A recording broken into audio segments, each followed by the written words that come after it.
الرحيم الحمد لله الذي هدانا لهذا وما كنا لنهتدي لولا أن هدانا الله لقد جاءت رسل ربنا بالحق والصلاة والسلام على سيد أصل ما في الوجود سر الله في كل موجود نقطة دائرة في الوجود صاحب لواء الحمد والمقام المحمود الخاتم لما سبق والفاتح لمن غلق المعلم الحق بالحق أبي القاسم محمد مصطفى محمد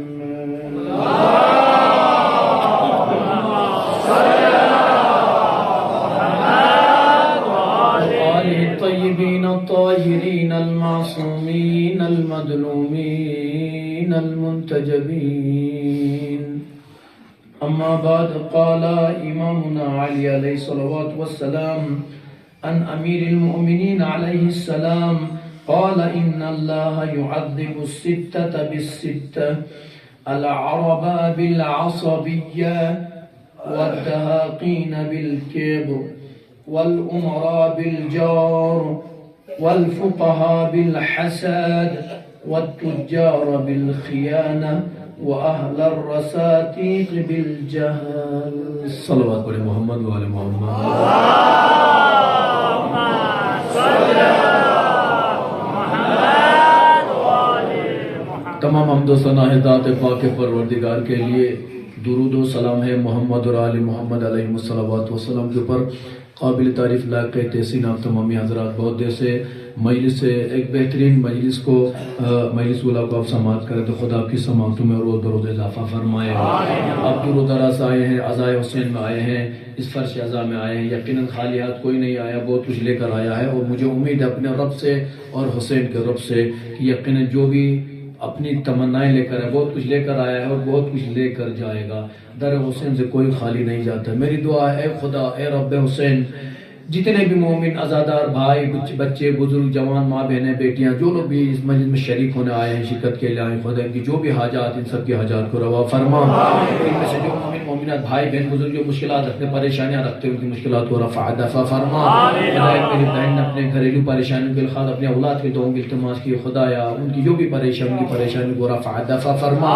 وہ سارے بزرگوں نے اپنے مرحومین کے فاتحہ کی التماس کی دعاؤں کی التماس کی خصوصاً ہمارے شمس الدین بھائی جو ہمارے پروفیسر سجاد صاحب اور جناب شکیل صاحب کے بھائی اس دن انتقال کر گئے اور ہمارے مٹائن سے جناب اصغر صاحب جو کچھ دن پہلے انتقال کر گئے خدایا ان تمام مرحومین کو حسین مرحومین کو جنت الفردوس میں اعلیٰ مقام عطا فرما خدایا ہمارے جتنے بھی عزادار آج ہمارے درمیان نہیں ہیں خدایا ان تمام عزاداران ابا عبداللہ کو امام حسین علیہ السلام کی شفاعت نصیب فرما خدایا ہم سب کو ان تمام حاضرین کو دنیا میں بار بار در حسین کی زیارت نصیب فرما مرنے کے بعد شفاعت امام حسین علیہ السلام نصیب فرما خدایا تمام مریضوں کو شفاء عاجل عطا فرما صلوات پر محمد و آل محمد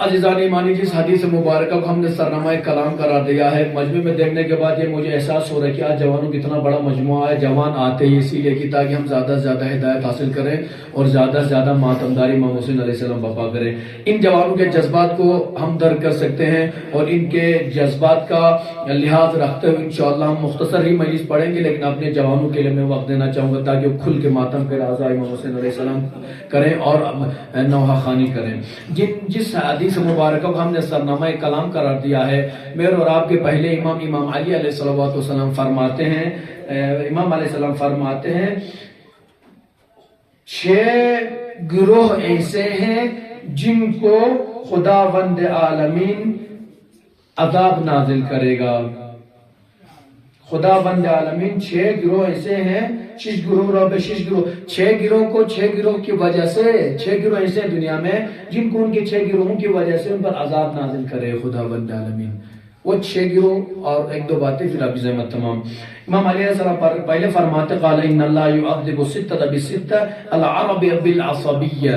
پہلی چیز یہ کہ عرب کے اوپر خداوند عالمین عرب کے اوپر عذاب نازل کرے گا صرف تعصب کی بنا پر، عصبیت کی بنا پر.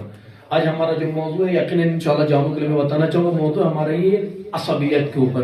یہ تعصب جو ہم بولتے ہیں تعصب، یہ تعصب کہاں سے آ جاتا ہے اور اس تعصب سے کیا نقصان ہوتا ہے، ہمارے عمل میں کیا خلل پیدا ہوتا ہے، اس کے بارے میں ہم گفتگو شریک کریں گے. خداوند عالمین ارشاد فرماتے ہیں، امام علی علیہ السلام ارشاد فرماتے ہیں کہ پاک پروردگار عرب کے اوپر عذاب نازل کرے گا صرف ان کے تعصب کی وجہ سے. آپ نے یقیناً علماء سے سنا ہوا ہے پرانے زمانے میں عرب اور نان عرب اس میں بہت بحث ہوا کرتی تھی. عرب اور عجم کی جنگیں ہوا کرتی تھی. وجہ کیا تھی؟ وجہ یہ ہے کہ عرب والے اپنے آپ کو اوور اسمارٹ سمجھتے تھے، دیگر نان عرب کو بالکل وہ مسلمان ہی نہیں سمجھتے تھے، اپنے پیرو طرح سمجھتے تھے. لہٰذا غیر عرب کو یہ بات گوارا نہیں ہوتی تھی، اس پر جنگیں ہوتی تھی. یعنی عرب اور غیر عرب، عرب اور عجم کی جنگیں ہوتی ہی کسی تعصب کی وجہ سے، اور یہ تعصب عجم کی طرف سے نہیں ہوتا تھا بلکہ عرب کی وجہ سے ہوتا تھا. عرب والے عجم کے اوپر تعصب کرتے تھے. لہٰذا اس بنا پر خداوند عالمین ان عرب کے اوپر، عربوں کے اوپر عذاب نازل کرے گا.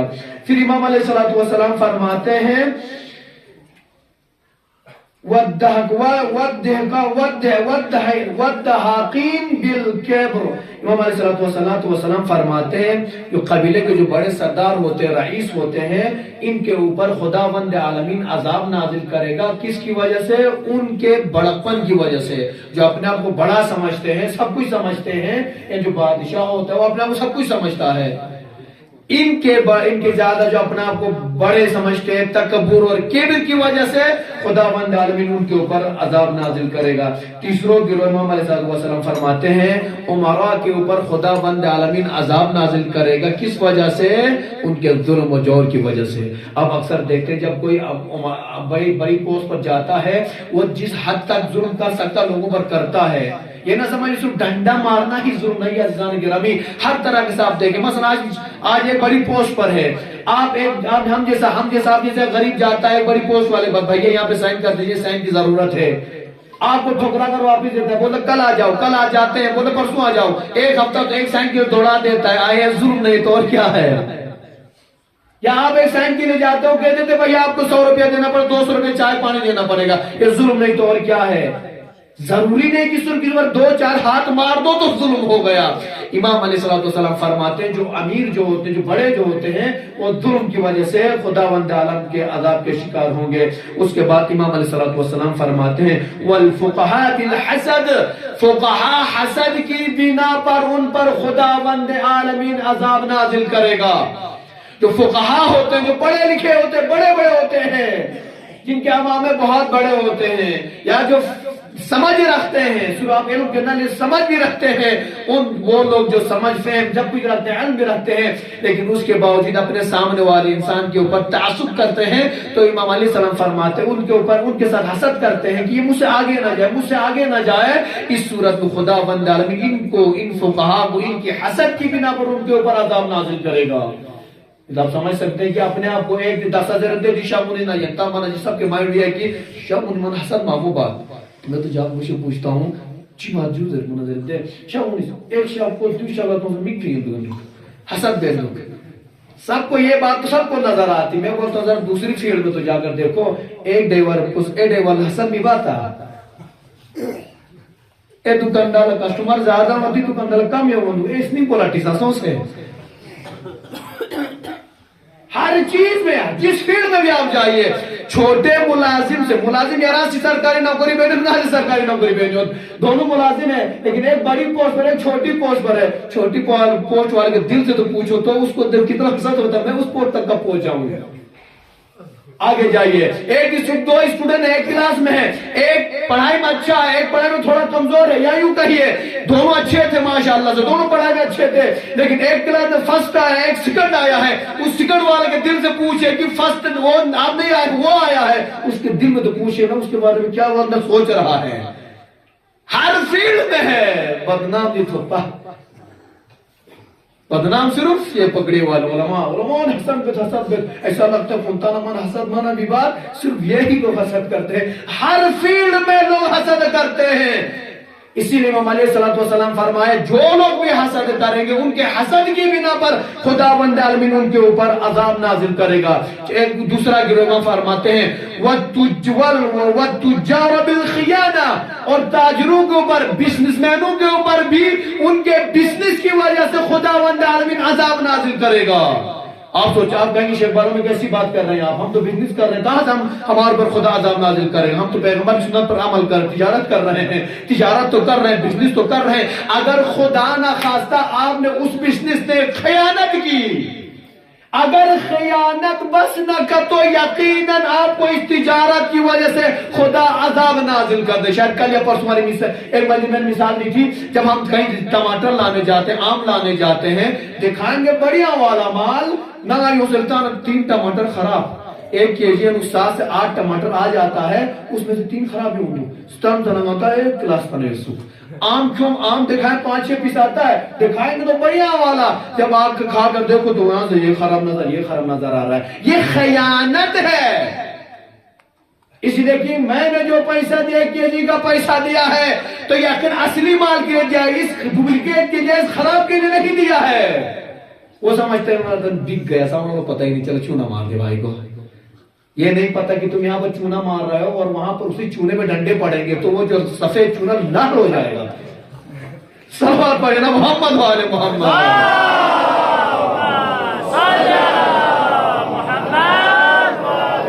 وَعَلَى الرَّسَاتِيقِ بِالْجَهْلِ، امام علیہ السلام فرماتے ہیں اہل سواد کو ان کے جہالت کی وجہ سے خدا عذاب نازل کرے گا۔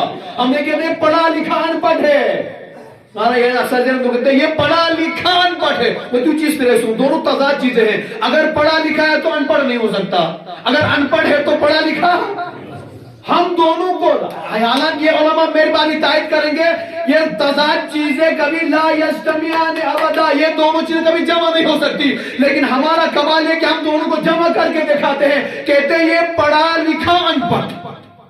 پہلے بتا رہی دونوں جمع کہاں سے ہوتا وجہ یہ کہ جانتا سب کچھ ہے، جب عمل کی باری آتی ہے تو یہ نادان بن جاتا ہے۔ تو اے سبق زرخان نمیزر خان چیز ہوں اس کا سوانی ہاتھوں میں دے وہ تو کتابیں دے سیور اب ہم پڑھے ہم ٹیچر ہم پڑھا لکھا دے وہ تو کتابیں دے ہوتے نہیں، ہم کتاب ہی نہیں مانتے، کتاب کو ٹھکرا دیتے ہیں، وہ تو قرآن ہے ہوتے حدیث ہے اور نہیں مانیں گے۔ تو امام علی علیہ السلام فرماتے ہیں جو عالم بنتے ہیں، جو پڑھے لکھے بنتے ہیں، ان کو ان کی جہالت کی وجہ سے خداوند عالمین عذاب نازل کرے گا۔ تو عزیزان گرامی ہمارا موضوع ہی تھا ٹاپک پر، لہٰذا امام علیہ السلام نے فرمایا کہ عرب والوں کو ان کے تعصب کی بنا پر ہی ان پر عذاب نازل کر دیا جائے گا۔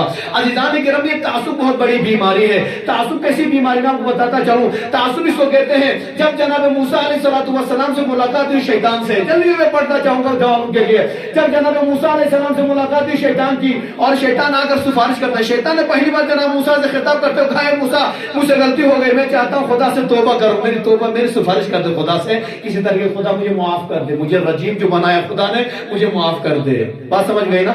بات سمجھ نہیں آئیے کہ جناب موسیٰ علیہ السلام سے شیطان آ کر کہتا ہے یہ سفارش کو اس کی خدا مجھے معاف کر دے۔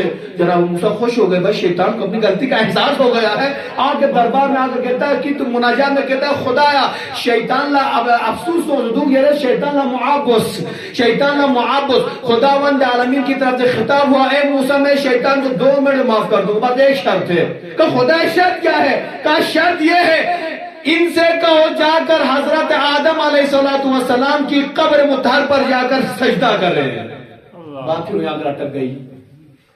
شیطان رجیم ہوا ہی تھا کہ آدم کے سامنے مجھے سجدہ بولنا مسلمان، آدم کے سامنے مجھے سجدہ، اور خدا نے بھی معافی کی شرط رکھی میں معاف کر دوں گا، شرط یہ ہے کہ آدم کی قبر پر جا کر سجدہ کرے۔ اسے کہ آپ حضرت موسیٰ علیہ السلام کے زمانے میں تو حضرت آدم باحیات نہیں ہے۔ ایک مرتبہ جناب موسیٰ علیہ السلام آئے، شیطان سے ملاقات ہو گئی۔ اے شیطان میری خدا سے ملاقات ہو گئی ہے اور خداوند عالمین نے ایک شرط رکھی ہے، تمہاری توبہ قبول کر لے گا۔ کہا شرط کیا رکھی ہے؟ کہا خداوند عالمین نے کہا کہ میں شیطان کی توبہ قبول کر دوں گا، شرط یہ ہے کہ تم آدم کی قبر پر جا کر سجدہ کرو، خدا تمہاری پرانی غلطیوں کو معاف کر دے گا۔ فوراً غصے میں آیا، آ کر کہا اے موسیٰ کیا تم نہیں جانتے اسی سجدہ نہ کرنے کی وجہ سے تو میں رجیم ہو گیا ہوں، آج پھر آپ مجھے سجدہ کرنے کا حکم دے رہا ہے، یہ مجھ سے ہونے والی بات نہیں ہے۔ دیو نظر تعصب، ابتدائی آدم یعنی انسانی ابتدائی کنا دشمنی جو تعصب تھا ان کے اندر، یہ تعصب آج حضرت موسیٰ علیہ السلام کے دور تک رہا۔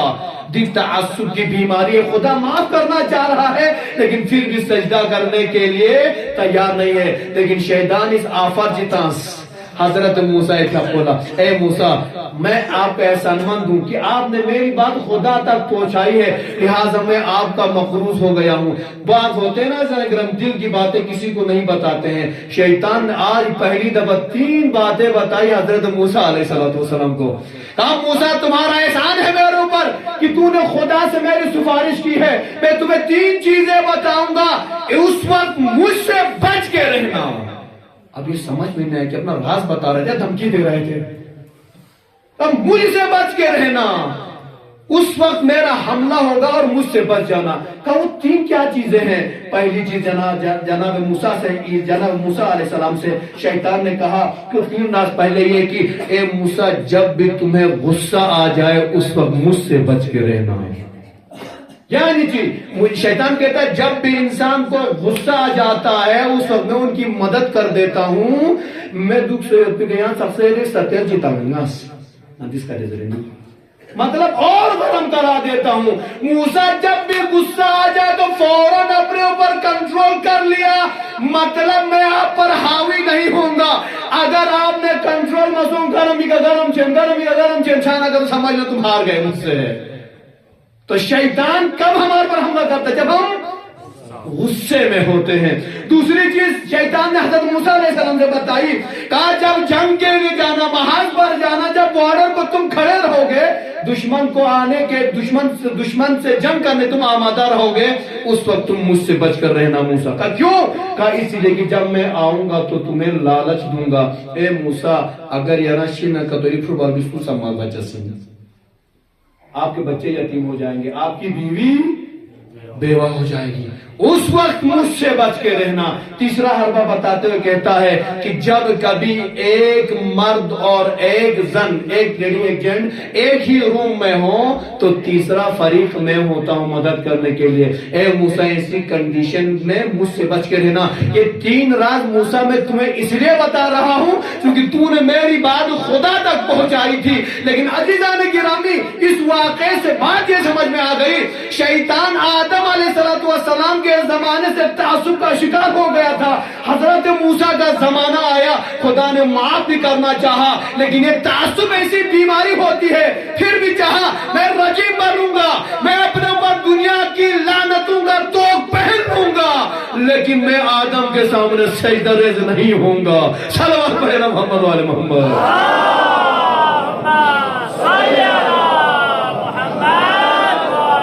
یہ تعصب مثلا نتی معاشرے اس پر تنگل عرب اس پر تاؤ دوپنا پھر فائدہ نہیں رہتا، تعصب نہ نہیں نتی معاشرے تعصب یہ تمیت یہ تو خدا رشکر جو دیت میں نقدر بچے جیسے یہ تعصب یعنی چی نانے تعصب دیوت۔ آج ہمارے ترگیل میں ہمارا لطا کی بات کریں، اپنی بات کریں تو صحیح رہتا ہے۔ اپنے لطا میں صرف یہاں پر 2 نسلیں بستی ہیں، ایک پونگا ایک پوینتا، لیکن نہ یہ تعصب نہ پتہ ہمارے اندر وہ بیماری کوٹ کر بھری ہوئی ہے، آپ کے اندر بھی کوٹ کر بھری ہوئی ہے۔ فرق پچھو نگسین بیماریوں نہ فرق پدیو نئی بیماری دون لائیوں دو ینتی بیماری سمجھتے ہیں آپ ساتھ بات کو۔ عزیزان کرام یہی ہے، یہی اسی کو تعصب کہتے ہیں. بھیا نہ آپ ہمارے گھر کا آپ مطلب جو مسلم شہر میں کر مطلب بلتی نہیں آتی شین ہونی اس پر آتا ہے کہ نہ شین بلتی کے ہاں کچھ کھاتا ہے، نہ ان کا کچھ لینا دینا ہے، نہ آپ ہم سے لینا دینا ہے. لیکن پھر بھی جب کبھی روپنا بلتی اس پر پورا مخرج نہ مخرج نہیں بہت اچھے سے یوں پورا مخرج نہیں ہم کو یوں سے شین تو کہاں چپ رہیں گے، شین تو کہاں خاموش رہیں گے. ایسا مخرج پورا پیچھے دے تو مخباہ سے ہونا ہے سب سے گھر جو بندے آلو رخ ہونا تورو. یہ آپسی جو ڈائیلاگ ہوتے ہیں وہ ایک دوسرے کے اوپر تعصب نکال رہے ہیں. لیکن یاد رکھنا عزیزان گرامی، اگر ہم ایمان کے تقاضے سے دیکھیں گے، آپ بھی علی کے چاہنے والے، ہم بھی علی کے چاہنے والے، آپ بھی حسین کے آزادار، ہم بھی حسین کے آزادار، آپ بھی دین اسلام کے ماننے والے، ہم بھی دین اسلام کے فالوور، آپ بھی نماز پڑھتے، ہم بھی نماز پڑھتے، آپ بھی روزہ رکھتے، ہم بھی روزہ رکھتے، آپ بھی خمس زکات، ہم بھی خمس زکات، کوئی فرق نہیں ہے. لیکن پتہ نہیں یہ بیماری کہاں سے گھسی تھی، آج تک ہمارے اس دور میں بھی یہ بیماری پائی جاتی ہے. جب تک یہ بیماری نہیں ختم ہوگی تب تک خدا کے عذاب سے ہم بچ نہیں سکتے ہیں. ہمارا دل کھلا ہونا چاہیے.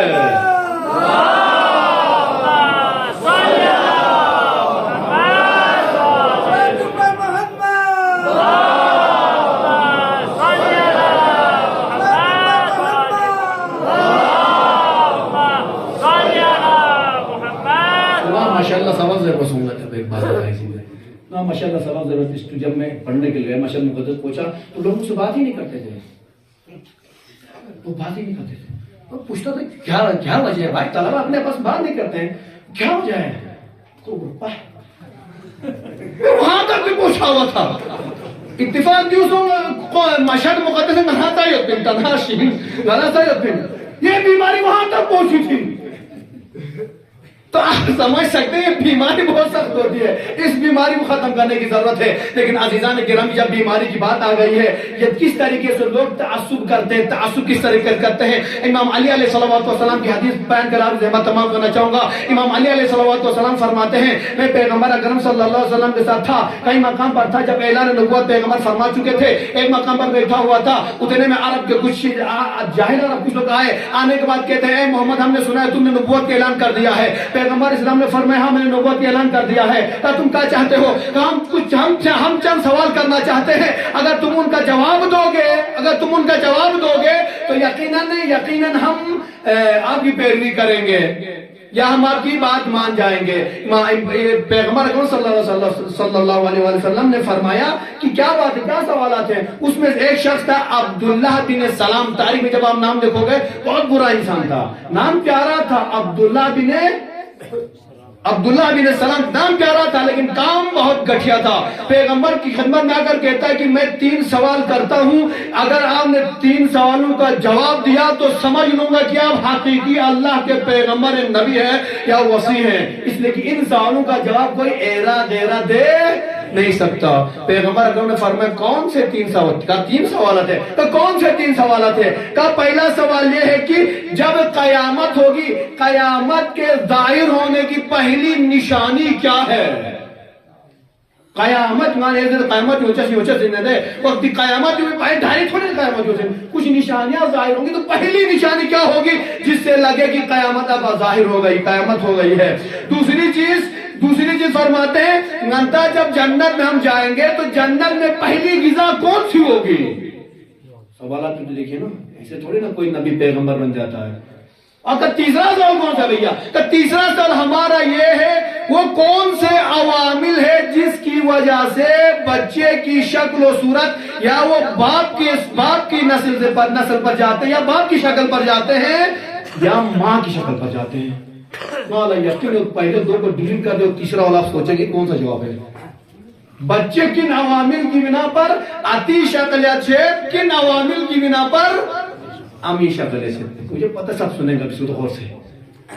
اور بعد میں گھر میں جھگڑا نہ کرنا بھیا، ایک عامل عزیزان گرامی، پیغمبر اکرم صلی اللہ علیہ وسلم نے جواب دینا شروع کر دیا. اے عبداللہ، اس کا جواب یہ ہے، جب قیامت کی نشانی، پہلی نشانی یہ ہے کہ خداوند عالمین مشرق کی طرف سے ایک آگ کو ظاہر کرے گا اور یہ تمام انسانوں کو اڑا کر لے جا کر مغرب پر پہنچا دے گا. پہلی نشانی آگ نکلے گی اور یہ آگ مشرق سے لے کر مغرب تک پہنچ جائے گی، لوگ وہاں تک پہنچا دے گی. دوسرا سوال تھا کہ جنت کی پہلی غذا کیا ہوگی؟ جناب سب سے لذیذ، جنت کا لذیذ کھانا کون سا ہوگا؟ پیغمبر اکرم صلی اللہ علیہ وسلم نے فرمایا جنت کی لذیذ غذا یہ ہے کہ لوگ جب جنت جائیں گے انہیں وہاں پر ایک گوشت پیش کیا جائے گا، وہ ماہی کا گوشت ہوگا، یعنی مچھلی کا گوشت. اور خداوند عالمین نے، اب بعد میں ریسرچ نہ کرنا بھیا، بعد میں بولو شیخ نے کیا کہا اور ریسرچ کم نہیں ملا. پیغمبر فرماتے ہیں کہ اس نیشہ کے اندر اس کے سینے میں خداوند عالمین نے ایک قطعہ رکھا ہے، ایک گوشت ٹکڑا رکھا ہے، وہ سب سے زیادہ لذیذ ہوتا ہے. اور جنت کے لوگوں کو پہلی غذا یہی سب سے لذیذ غذا پیش کی جائے گی.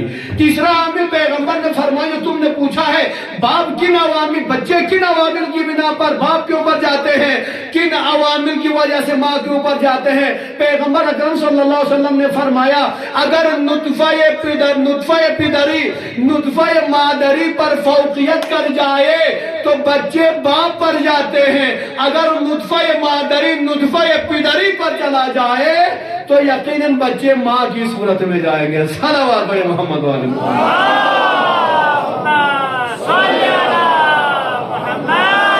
تیسرے والے جب جان بوجھ سے کٹھن الفاظ استعمال کیا تاکہ گھر کا ماحول خراب ہو جائے. چھٹکن لا چھٹ سے چھٹکن لا نہیں تو ریسرچ کرنے کا بڑھ ہو جاتا. لہذا امام علی علیہ السلام فرماتے ہیں، پیغمبر نے جب یہ جواب دیا ہے، پیغمبر نے جب یہ تمام جوابات دیے ہیں، ایک مطلب عبداللہ بن سلام کہتا ہے، یا رسول اللہ مجھے یقین ہو گیا کہ آپ بے شک اللہ کے نبی، اللہ کے رسول ہیں. یہ جواب کوئی نہیں دے سکتا تھا، یا رسول دے سکتا تھا، یا نبی دے سکتا ہے، کوئی وصی دے سکتا تھا. لہذا پیغمبر کے اوپر، پیغمبر اکرم صلی اللہ علیہ وسلم سے جب جواب سے قانے ہو گیا، اگر کہتا ہے یا پیغمبر مجھے کلمہ پڑھوا دیجئے، جیسے کہ لا الہ الا اللہ محمد رسول اللہ، کلمہ پڑھ لیا. فوراً عبداللہ بن سلام کہتا ہے یا پیغمبر میں نے کلمہ تو پڑھ دیا. پہلے تعصب تھا، پیغمبر کا دشمن تھا، یا پیغمبر میں نے کلمہ تو پڑھ دیا لیکن نیز یا اللہ خطا ہے اور ناچی باپ مجھے بچا لیجئے. کہ کیوں خطرہ ہے؟ کہ میری قوم کو اگر پتہ چل جائے کہ میں نے آپ کا کلمہ پڑھا تو مجھے مار دیں گے. کیا کہ مجھے سیف کر دیجئے، مجھے بچا لیجئے. اور یا پیغمبر آپ ہماری قوم کے افراد کو بلا دیجئے. اور یہ سوال بذاتِ عبداللہ بن سلام آپ کی نظر میں کیسے ہیں؟ تعصب تعصب کی بات چلنا بھیا، موضوع آپ کے ذہن میں ہے. تعصب کیا ہے؟ پیغمبر سے جب عبداللہ بن سلام کہتا ہے کہ آپ ہماری قوم کو بلا رہے ہیں، پوچھے میرے بارے میں پوچھے. پیغمبر نے قوم کو بلایا، کہا بھیا ان کا سوال ہے ہمارا. یہ عبداللہ بن سلام کو جان دو. کہا ہاں ہمارے قوم کے ہمارے سردار ہیں. کہا ان کے بارے میں آپ کا کیا نظر ہے؟ آپ کی نظر کیسے آدمی ہیں؟ ایک مطلب لوگوں نے کہا ایک دم سے نظر یہ بات بڑا ایک دم بڑا پورا نمفیس پورا کون ہماری سردار، اس سے زیادہ مومن آدمی نہیں ہو سکتا، اس سے زیادہ سچا آدمی نہیں ہو سکتا، اس سے بہتر پڑھا لکھا ہمارے قوم میں کوئی ملے گا نہیں. تھی تاریخ میں جل نفیس انتر پتہ دنیا تے جب تاریخ گل کہ اچانک یک منظوب بنا کھڑا پربت مدرے گل نفیس. ایک مطلب پیغمبر اکرم صلی اللہ علیہ وسلم نے عبداللہ بن سلام سے کہا سلام تم باہر آ جاؤ. اور جیسے عبداللہ بن سلام آیا باہر آیا آنے کے بعد قوم کے سامنے کہا یہ لا الہ الا اللہ محمد رسول اللہ صلی اللہ علیہ وسلم. جیسے کلمہ پڑھتے ہوئے لوگوں نے دیکھا جن کو ان کے قبیلے والوں نے آسمان تک ان کے فضائل بیان کتنا چڑھا دیا تھا، آسمان میں پہنچا دیا تھا. جیسے عبدالسلام کو پیغمبر کا کلمہ پڑھتے ہوئے دیکھا، فوراً کہنے لگے یا رسول اللہ ہم اس عبداللہ کو تو جانتے ہی نہیں، یہ تو ہماری قوم کا سب سے گٹھیا انسان، سب سے ارزون دمخن جو بتا نا بھائی اوپر چڑھا دیا اور پٹاس سے گرا دیا. وجہ کیا تھی؟ وجہ تھی پیغمبر سے دشمنی، اس لیے کہ عرب والے پیغمبر کو مانتے نہیں تھے. اور جب اس کو کلمہ پڑھتے دیکھا تو فوراً تعصب سامنے آ گیا. جو اپنی قوم کا جو بادشاہ تھا یا سردار تھا اس کو بھی پہچاننے سے انکار کر دے صرف تعصب کی وجہ سے. کہ تعصب بہت بڑی بیماری ہوتی ہے. یا انشاءاللہ ماں نہیں اگر اندر لتی بیماری اور نہ تو اس سب میں بچنے کی ضرورت ہے. عزیزان گرامی دامن میں گنجائش نہیں لہذا بات کو تمام کرتے ہوئے آخر چند رفت مسائل اور آپ سے میں تمام کرنا چاہوں گا. یہ تعصب ہمیں نظر آتا ہے کربلا کے میدان میں بھی. تعصب امام حسین علیہ السلام نے فرمایا تم مجھے کیوں تم مجھے قتل کرنے کو تلے ہوئے ہو.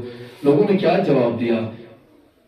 لوگوں کا جو جواب تھا تعصب والا جواب تھا. امام حسین نے فرمایا تم مجھے کیوں قتل کرنے کو تلے ہو؟ میں نے کیا کھایا تمہارا؟ تم میرے کیوں دشمن بنے ہو؟ لوگوں نے کہا یا حسین ہمیں آپ سے کوئی دشمنی نہیں ہے, ہم آپ کے بابا کا بدلہ آپ سے لے رہے ہیں. یہ تعصب ہے. دشمنی باپ سے تھی, بدلہ لے رہے ہیں بیٹے سے. خود کرا کر ہمیں آپ سے کوئی دشمنی نہیں ہے, لیکن آپ کے بابا کا ہم بدلہ آپ سے لے رہے ہیں. آپ کے باپ سے دشمنی تھی. یہ تعصب کربلا تک آیا. لہذا عزیزان گرامی اس تعصب کی وجہ سے نہ انہیں حق سمجھ میں آیا نہ باطل سمجھ میں آیا. حق کو نہیں سمجھ پائے اور باطل کو حق سمجھ کر گمراہی کی طرف چلے گئے. لیکن عزیزان گرامی آج جناب مسلم فرزندان مسلم کے مسائل پڑھنے کی ہمیں خواہش کی گئی ہے.